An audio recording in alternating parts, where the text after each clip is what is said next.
Yahweh Ba'Shem, Yahweh Shah Barakatah. H.O.I. To all my brothers and the sisters that keep the law and the faith. Till the chariots fly. On the highways, byways, pushing commandments to all of my people. In the place where they never were equal. And the people who run it are evil. Shooting us down in the street, poison the food that we eat, poison the water we drink, making it hard to think the devil is playing for keeps. They get the money and go, leaving us stuck on the bottom. Soon as they spot them, they got them. I tell you the devil is rotten. I know that them niggas is scheming and plotting. It won't be forgotten. Yahweh is watching. Soon as he give us the power, my nigga, you know that we getting it popping. Yahweh Ba'Shem, Yahweh Shah, may my... All right, first and foremost, we want to give all praise, honor, and glory unto the Most High God, Yahweh. We do so in the name of His only begotten Son, Yahweh Shah, who the world calls Christ. It's your brother, H.O.I, Kwamwala, coming back at you with another live class real quick. As we approaching the time of tabernacles, you see what I mean? We got a lot of questions about what's going to happen, you know, during the end time. So we're going to run through this quick breakdown on the second wilderness, because yes, we will be going back into the wilderness again. When Babylon is destroyed, we get beamed up. We got to go somewhere. So we're going back into the wilderness just like our forefathers. Get Ecclesiastes 1:9 real quick. Right? Book of Ecclesiastes, chapter 1, verse 9. The thing that have been, it is that which shall be. Read. And that which is done is that which shall be done. And there is no new thing under the sun. There's no new thing under the sun. The same way we was delivered out of Egypt is the same way we're going to be delivered out of Babylon. The same way. The same scenarios, except for a minor few adjustments. But overall, it's going to be the same thing, right? And we're going to find out what's going to happen when we get out of America and we're finally put back into the wilderness on our way to the land. Get Ezekiel. We're going to start in Ezekiel, the 20th chapter. Start at verse 33. Book of Ezekiel, chapter 20, verse 33. As I live, saith the Lord God, surely with a mighty hand and with a stretched out arm and with fury poured out will I rule over you. So with that mighty hand and the stretched out arm, those nukes, and that's by force getting us up out of the land, right? When Babylon is destroyed, that's the Most High stretching out his arm, reaching for his people. Go ahead. 34. And I will bring you out from the people, and will gather you out of the countries wherein ye are scattered. So those are the elect and the remnant that's scattered around these other nations. You can get that out of Acts. You can get that out of Revelation. Go ahead. With a mighty hand and with a stretched out arm and with fury poured out. 35. And I will bring you into the wilderness. Bring us into where? The wilderness. Read. Of the people, and there will I plead with you face to face. The Most High is going to plead with us face to face. The same way he did in the wilderness in Egypt, he's going to do it again, this time by his son Yahweh Shah. It's going to be face to face. Either you're going to get down, or you're going to lay down. Go ahead. 36. Like as I pleaded with your fathers in the wilderness of the land of Egypt. Like who? Like your fathers in the wilderness of the land of Egypt. There's nothing new under the sun. It's going to be the same thing. Go ahead. So will I plead with you, saith the Lord Yahweh. Just like he pleaded with our people for 40 years in that wilderness. Killed off a whole generation of people. That was the Most High pleading with us. You going to do what I say? You going to follow me or not? What you going to do? You see what I mean? That's the Most High pleading with us. That's how he pleads with his people. Go ahead. Matter of fact, Salakia, matter of fact, get Deuteronomy 27, the 9th chapter, real quick. Like I said, it's gonna be a real quick cut, right to the point video. You know what I mean? It's milk.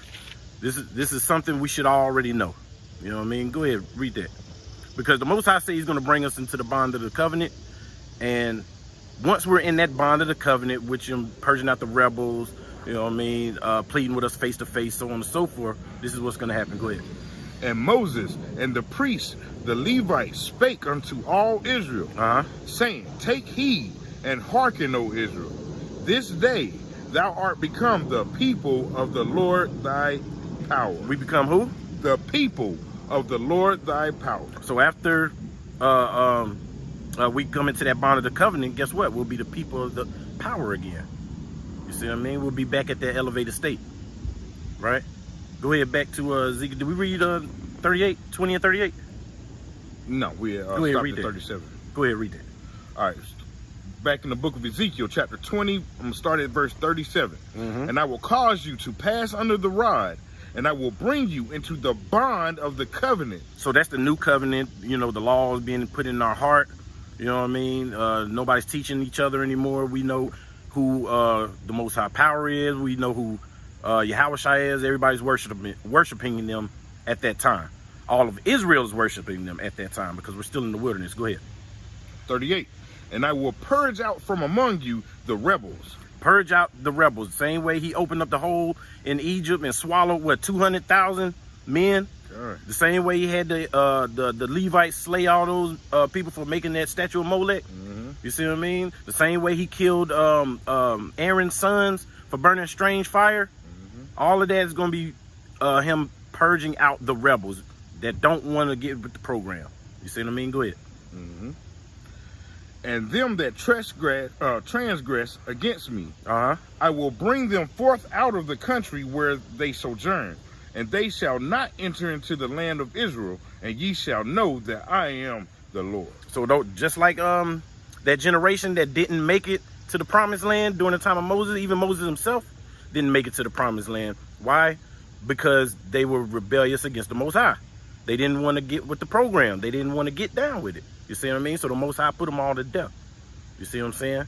So now we're in the wilderness. Now we're in the bond of this covenant. How are we going to actually get to the kingdom? We're still not in the kingdom yet. Let's see what the Most High is going to do. Get Isaiah, the 11th chapter, and read verse 15. Real quick. Baba Kasha. It's the book of Isaiah, chapter 11, and verse 15. When you get it. And it reads, and the Lord shall utterly destroy the tongue of the Egyptian sea, and with his mighty wind shall he shake his hand over the river, and shall smite it in the 7 streams. So this wilderness is going to be in the same exact location where our forefathers was at, right? So the Most High is going to smite that same Egyptian sea, that same sea. We're going to cross over that same, just like the Red Sea, we're going to cross over a sea again. Read that again from the top. 15. And the Lord shall utterly destroy the tongue of the Egyptian sea. And with his mighty wind shall he shake his hand over the river, and shall smite it in the 7 streams, and make men go over dry shod. See that? He's going to smite that sea, and we're going to walk over it on dry land, the same way we did in the Red Sea when Moses parted the sea. It's going to be the same exact thing. Go ahead, verse 16. 16. And there shall be an highway for the remnant of his people. For who? The remnant of his people. No, everybody. The remnant of his people. See that? The remnant of his people is going to cross over on that dry land. Go ahead. Which shall be left from Assyria, like as it was to Israel in the day that he came up out of the land of Egypt. You see that? It's going to be the exact same thing. He's going to part that sea after we come into the bond of the covenant, and we're going to walk into the kingdom. You see what I'm saying? This ain't nothing new. The prophets of old knew this. You see what I mean? And guess what? H.O.I knew this too. Get that in Matthew, the 25th chapter. H.O.I knew this. He told us that too. You know what I mean? Let me get that. It's the book of Matthew, chapter 25. Where you gonna start? Start at 31. Okay. Book of Matthew, chapter 25, Salakia, verse 31. When the Son of Man shall come in his glory, and all the holy angels with him, then shall he sit upon the throne of his glory. Read. 32. And before him shall be gathered all nations. All nations. That's all the Israelites that scattered abroad, just like we read out of Ezekiel, the 20th chapter. He's going to gather all his people out of all nations. Go ahead. And he shall separate them one from another, as a shepherd divideth his sheep from the goats. What that sound like? Ezekiel 20, he's going to purge out the rebels. That's what H.O.I is saying. H.O.I is going to be the one that's purging out these rebels. Go ahead. 33. And he shall set the sheep on his right hand, but the goats on the left. That's right. Read. 34. Then shall the king say unto them on his right hand, Come ye blessed of my father, inherit the kingdom, prepared for you from the foundation of the world. So the sheep are the ones that follow Christ. The goats are the ones that's rebellious. So he's saying what Christ is saying to the sheep, come, let's cross this sea that the Most High just parted again, and let's inherit this kingdom. Go ahead. 35. For I was an hungered, and ye gave me... that was it on that. Okay. That was it on that. You read 34 again. 34. Okay. 34. Then shall the king say unto them on his right hand, Come ye blessed of my father, inherit the kingdom prepared for you from the foundation of the world. You see that? That's that king. That's us walking into the kingdom. The sea is parted. The goats is out of here. All the sheep, which is following Christ in the bond of the covenant. Now you're in the kingdom, right? Go ahead, get that. Let's wrap this up with Luke, the 19th chapter, and verse 27. We're going to wrap this up. It's the book of Luke, chapter 19, verse 27. But those mine enemies... Those who? Mine enemies, which would not that I should reign over them. Those are those rebels right there. Those enemies are the rebels, and the enemies is twofold, right? In this context, it's talking about the heathen, the other nations that don't want to, get down with the program. But it's also talking about in the wilderness, those rebels that don't want to follow after Christ. Those Israelites, those wicked Israelites. Go ahead. But those mine enemies, which would not that I should reign over them, bring hither and slay them before me. Those are the goats right there. That's the goats. You want to be the goat? That's the goat that's going to be slayed before Christ because you didn't want to, get down with the program. All right? So with that, we're going to give all praises, honor, and glory unto the Most High God, Yahweh. We do so in the name of His only begotten Son, Yahweh. Hope this was edifying. We're going to come back with another class sooner than later. And with that, shalom. Shalom.